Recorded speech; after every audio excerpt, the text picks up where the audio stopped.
Amém. Cumprimento a igreja com a graça, com a paz do nosso Senhor e Salvador Jesus Cristo.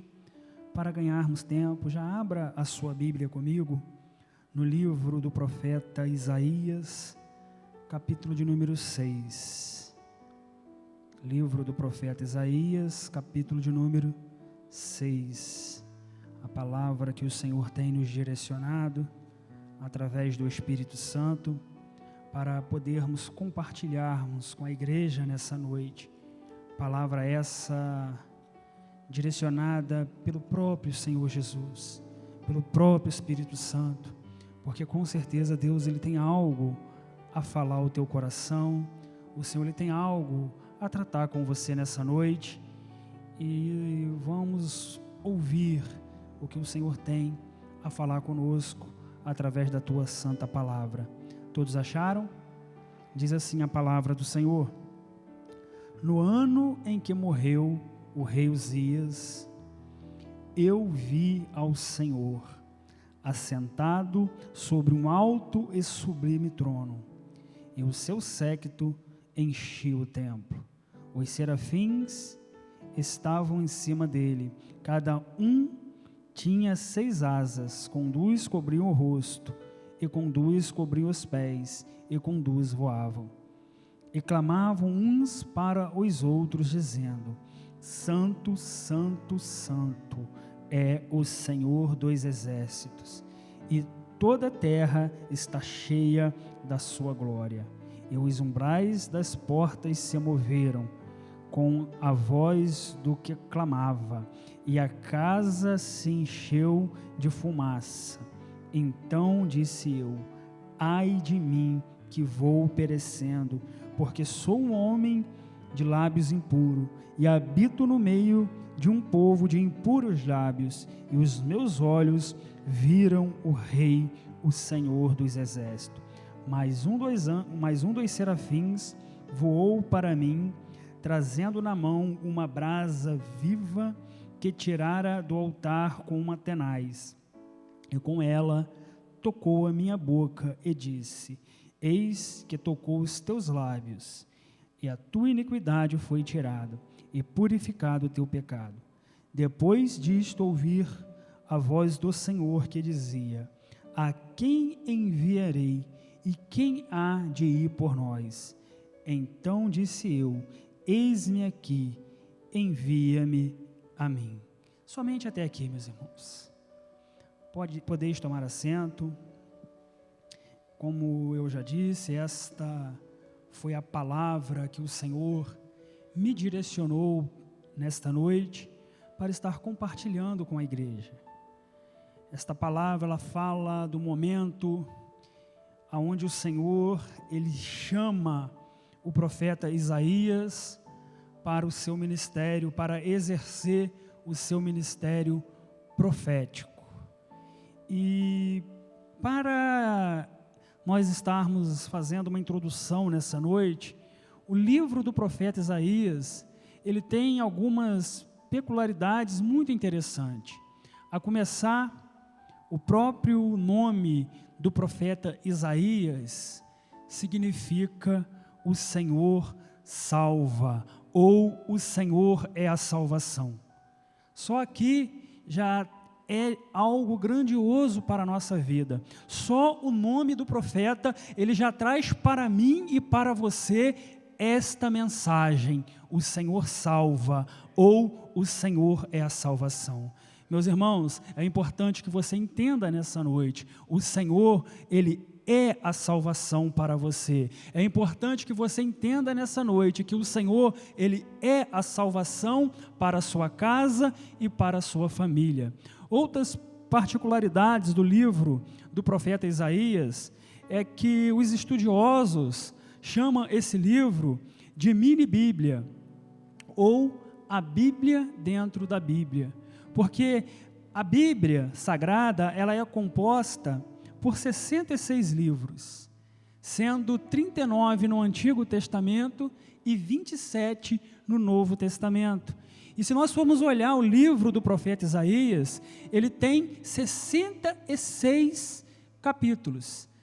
39 relacionados ao Antigo Testamento e 27 relacionados ao Novo Testamento. São algumas particularidades interessantes do livro do profeta Isaías.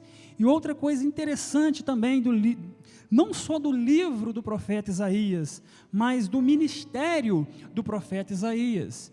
Porque o profeta Isaías, ele foi o profeta que mais profetizou a respeito do Senhor Jesus, a respeito do advento do Senhor Jesus. Por isso, ele é chamado de o profeta messiânico, o profeta que mais profetizou a respeito do Senhor Jesus, é o profeta Isaías. E entrando nesse texto, a qual nós lemos nessa noite, no capítulo de número 6, aonde o Senhor, ele chama o profeta para que este venha a exercer o seu ministério profético. No capítulo 1, no versículo 1 do capítulo 6, a qual nós lemos, nós vamos ver que o texto ele já fala algo onde diz que no ano em que morreu o rei Uzias. Ou seja, eu acho muito interessante aqui, é que Deus chama o profeta Isaías, e Deus ele se manifesta ao profeta Isaías em um momento muito conturbado da nação de Israel. Quando fala que no ano, esse ano provavelmente seja o ano 740 ou o ano 739 a.C. Foi o ano em que morreu o rei Uzias. E o reino de Judá, nesse momento, ele vivia um momento de transição de poder. Ou seja, se o rei Uzias estava morto, outro rei teria que assumir o seu lugar. E nós sabemos que momento de transição no cenário político é um momento muito conturbado. É um momento de muitas expectativas positivas e negativas. Porque, embora nós sabemos quem foi o rei Uzias, ele cometeu no seu reinado um ato que desagradou a Deus, que foi oferecer incenso no santo, e ele, por consequência disso, veio a ficar leproso, e ele morreu leproso. Mas, não obstante a isso, no reinado de Uzias, o povo viveu um reinado de prosperidade, de bênção. E agora esse rei morre. E não obstante ao rei Uzias morrer, está se levantando no trono da Síria um rei chamado Tiglat-Pileser III. E este rei, ele já havia feito muitas campanhas nas regiões em volta e tomado muitas nações. E este mesmo rei também já havia investido muitas vezes contra o reinado de Judá e resistido fortemente pelo rei Uzias. E agora Uzias morreu. Quem irá resistir a esse rei poderoso, a este império poderoso chamado Império Assírio que está se levantando? E outra questão que eu acho muito interessante nesse texto é que Isaías, ele, segundo a tradição, ele tinha um parentesco com o rei Uzias. Ele era de linhagem real, ou seja, a nação estava em luto pela perda de um grande rei que foi Uzias. E Isaías também vivia um luto pessoal, porque, segundo a tradição, ele era primo do rei Uzias. Isso é para nós entendermos o contexto. Nós já vamos estar entrando na mensagem em si. Mas eu quero, nesta noite, que vocês entendam o cenário aonde se desenrola a leitura do texto a qual nós fizemos nessa noite. Um cenário de transição de poder, aonde um inimigo muito poderoso tem se levantado, aonde o profeta ele vivia, não obstante a nação viver a perda, o luto de um rei, ele vivia um luto pessoal em sua vida, porque ele era primo do rei Uzias. E neste cenário, Deus chama o profeta. Neste cenário, Deus se manifesta ao profeta. Eu quero que você entenda nessa noite, meus irmãos. Eu, quando trabalhava, quando eu pensava, meditava nessa mensagem, Deus colocou uma temática em meu coração, reconhecendo e vivendo o chamado de Deus. Deus ele tem chamado específicos para a nossa vida. Nós precisamos reconhecer e viver esse chamado. Mas às vezes, nós vamos passar a entender isso no momento de vulnerabilidade, no momento de fraqueza, no momento de luto, no momento de alguma perda. Isso não, às vezes vai ser nesse momento, às vezes vai ser nesse contexto que o Senhor ele irá se revelar a você, como foi no caso do profeta Isaías. Isaías ele vai ao templo, ele vai até o templo porque ele precisava ser confortado, ele precisava de uma resposta da parte do Senhor, ele vai ao templo. Meus irmãos, aonde você vai no momento de adversidade? Aonde você vai quando as coisas elas estão se tornando difíceis para você? Aonde você vai quando você vê que a situação ela tem se levantado, a tempestade ela tem se levantado, as adversidades da vida, as lutas? Aonde você vai buscar orientação? Aonde você vai buscar socorro? Isaías ele nos dá um grande exemplo do que se fazia em situações como essa. Podemos ir, quando ele vai ao templo, ele vai até a presença de Deus. É o lugar aonde eu e você devemos ir quando nós nos encontrarmos em situações, a exemplo de que se encontrava o profeta Isaías. É no Senhor que nós vamos buscar encontrar socorro, é no Senhor que nós vamos encontrar a salvação que nós necessitamos. E neste contexto, Deus ele se manifesta ao profeta, porque ele diz assim, ainda no versículo 1, no ano em que morreu o rei Uzias, eu vi o Senhor assentado num alto e sublime trono. Aqui nós estamos falando em um contexto monarco, onde eram reis que governavam as nações. Morre-se o rei Uzias, a nação ela vive um momento de transição de poder. Lá no trono assírio se levanta um outro rei, Tiglat-Pileser III, mas o texto sagrado, a palavra do Senhor me revela nesse versículo 1, a qual nós lemos, que o Senhor, que o Isaías, ele vê o Senhor. Mas o que eu acho interessantíssimo nesse texto, é a forma como Isaías vê o Senhor. O Senhor, ele está sentado em um alto e sublime trono. Meus irmãos, só senta em trono quem tem poder. Só se assenta em trono quem tem autoridade. E aqui nós não estamos falando de uma autoridade terrena. O profeta Isaías aqui agora, ele não está mais falando de uma autoridade que se limita a esta terra, mas ele está falando de alguém que está sentado em um trono, mas esse trono é um trono diferente, é um trono alto, é um trono sublime. Sabe por quê? Porque esse rei também é um rei diferente. Esse rei, ele está acima de todos os reis. Esse rei, ele levanta rei, ele abate rei. Esse rei, ele tem em tuas mãos toda a autoridade.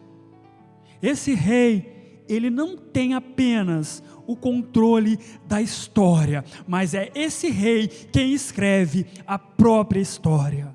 É o Senhor Jesus. Ele está sentado, governando.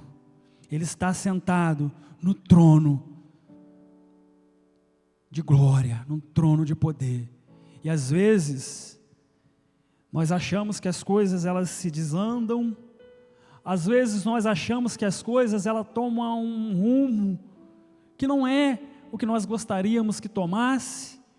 Às vezes nós achamos que as coisas elas saem ao nosso controle e até saem ao nosso controle e até fogem ao nosso controle. Mas tenha em mente uma coisa, minha querida e meu querido irmão, é que nós temos um Deus, nós temos um rei que está sentado sobre um trono e nada foge ao controle dele, nada escapa da direção dele. Ele é onisciente, ele é onipresente, ele é onipotente, ele pode todas as coisas estão nas mãos dele, toda autoridade pertence a ele. E Isaías vê o Senhor sentado no alto e sublime trono, e o séquito, ou seja, as suas vestes, elas enchiam o templo. Isso refere à glória e à grandeza do Senhor. Eu e você servimos a um Deus que é grande na sua essência, é grande no seu poder. Nós não podemos mensurar a grandeza de Deus. Nós não podemos calcular o tamanho da glória do Senhor, porque ela é infinita. E quando o profeta Isaías vê o Senhor nesta visão, sentado sobre um alto e sublime trono, e as vestes do Senhor enchendo todo o templo, isso refere-se à grandeza do Deus a qual eu e você servimos. A glória dele está acima de todas as coisas. A grandeza dele está acima de todas as coisas.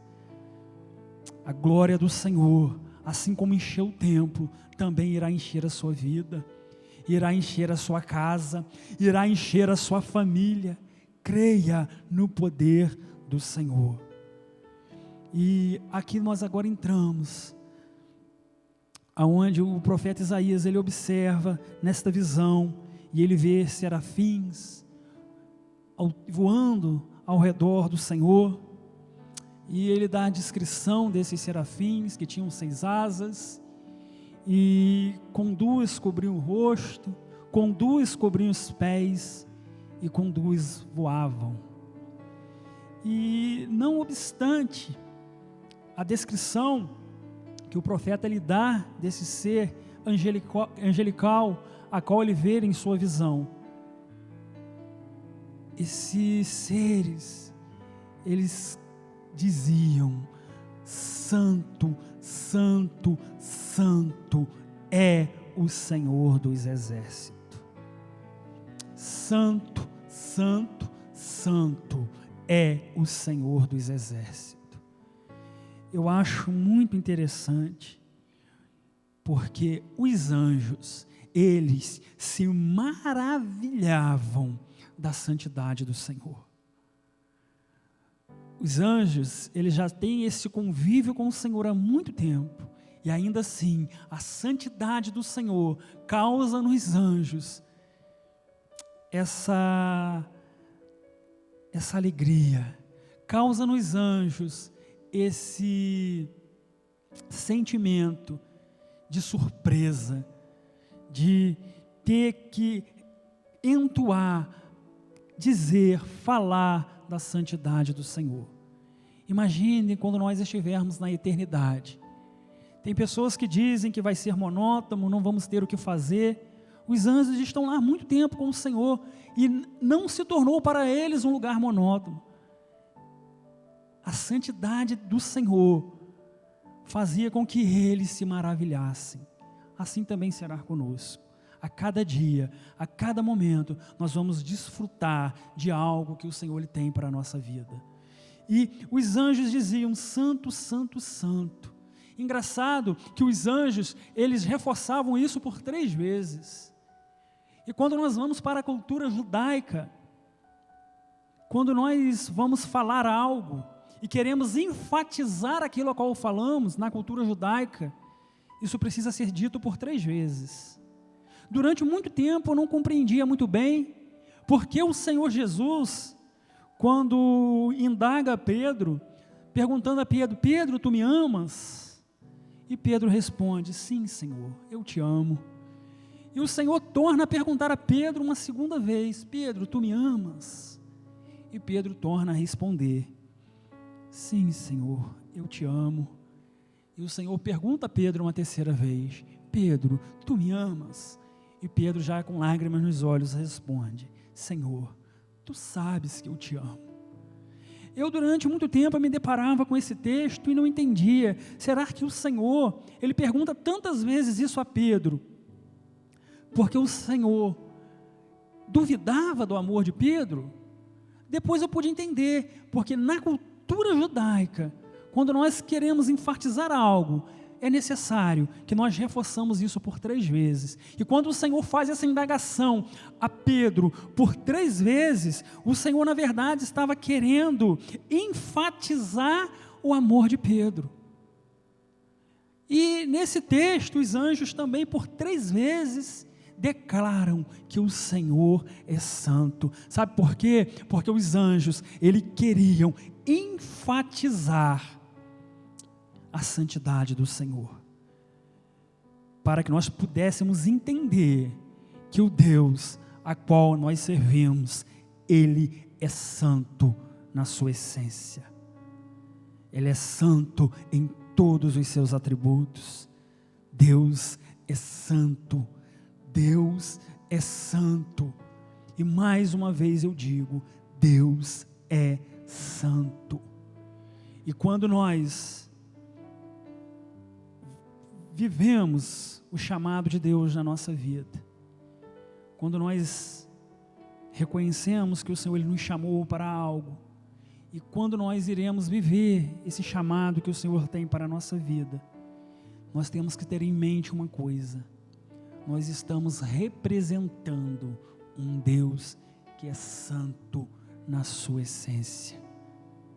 Você não está representando uma pessoa qualquer, você não está representando um órgão qualquer, uma entidade qualquer, você está representando o ser mais poderoso do universo, e esse ser, ele é santo na sua essência.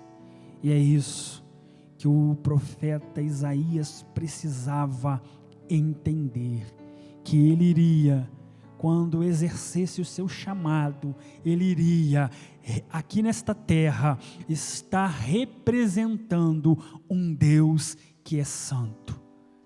E assim o Senhor quer que eu e você também entendamos nessa noite. Ele nos tem chamado para algo específico, e Ele quer que nós entendamos que Ele é santo. Nós representamos um Deus que é santo. Outra questão interessantíssima nesse texto é quando o profeta Isaías, ele olha para si.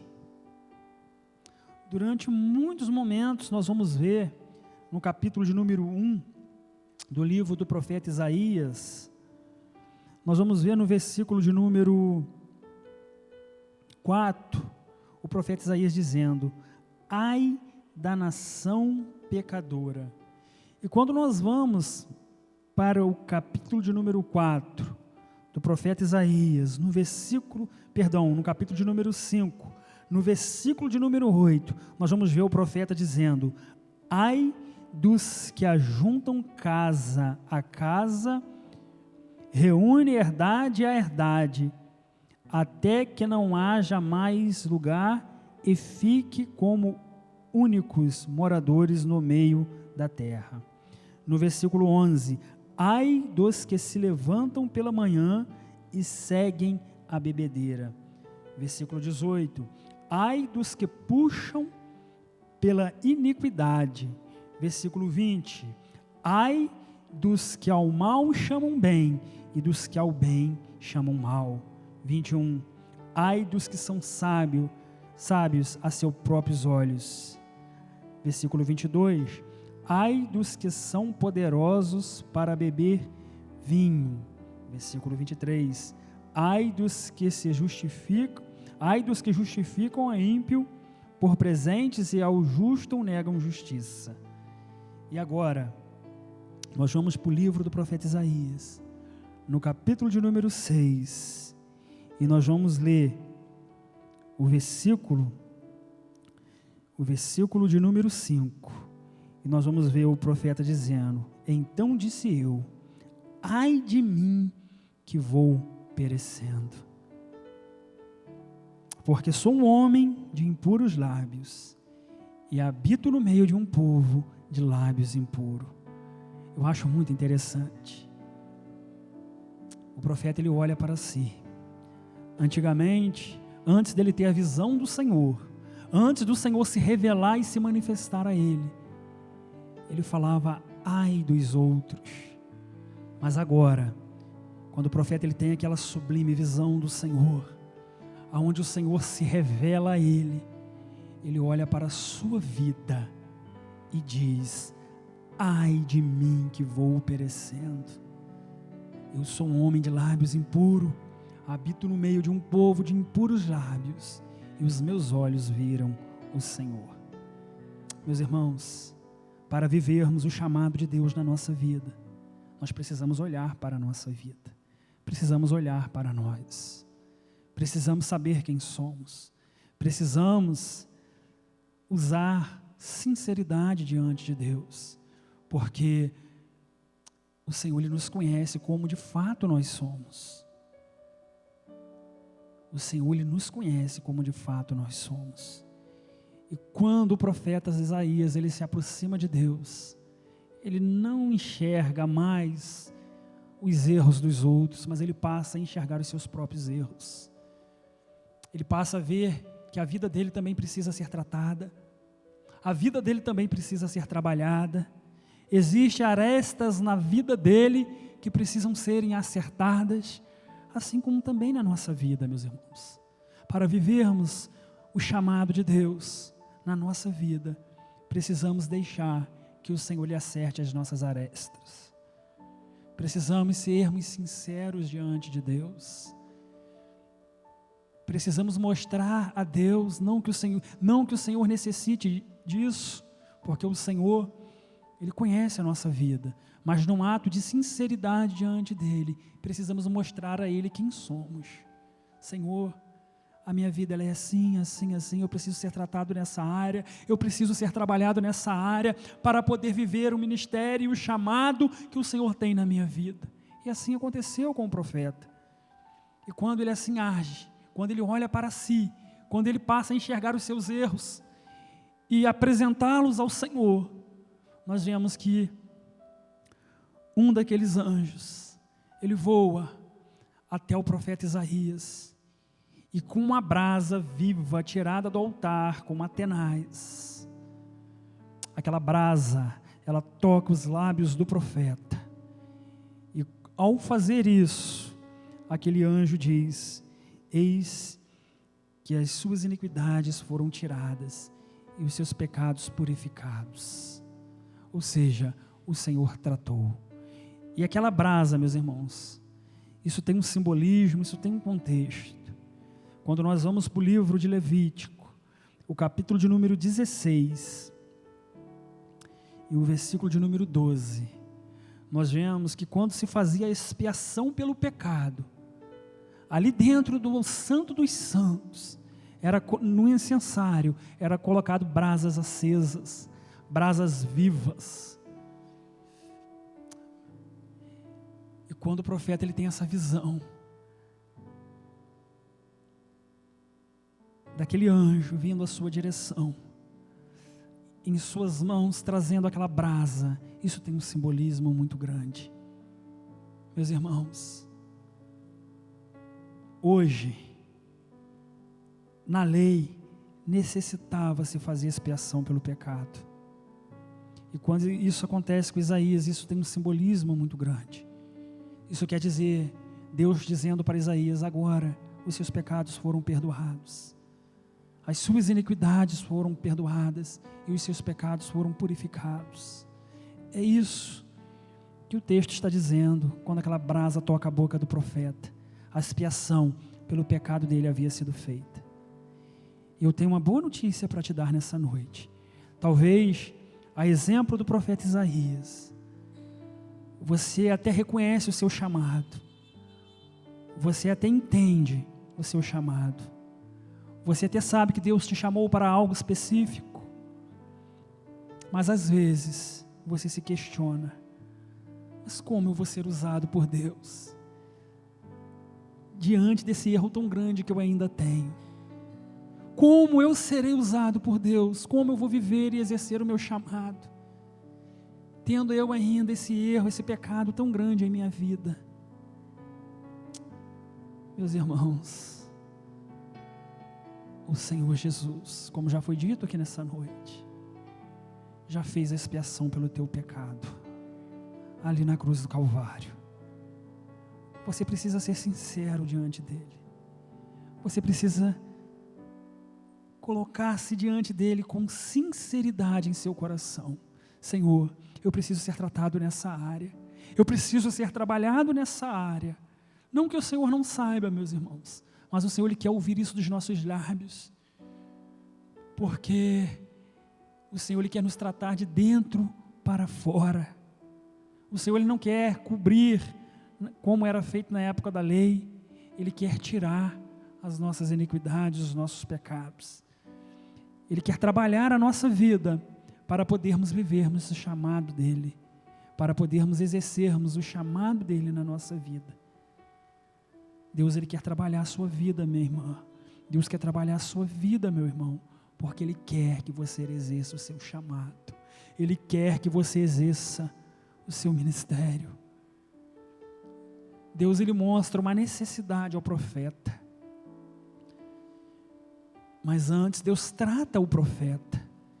E depois que Deus, Ele trata o profeta, depois que aquela brasa, ela toca na boca do profeta, e os seus pecados são perdoados, uma pergunta é feita pelo próprio Senhor: e agora, a quem enviarei?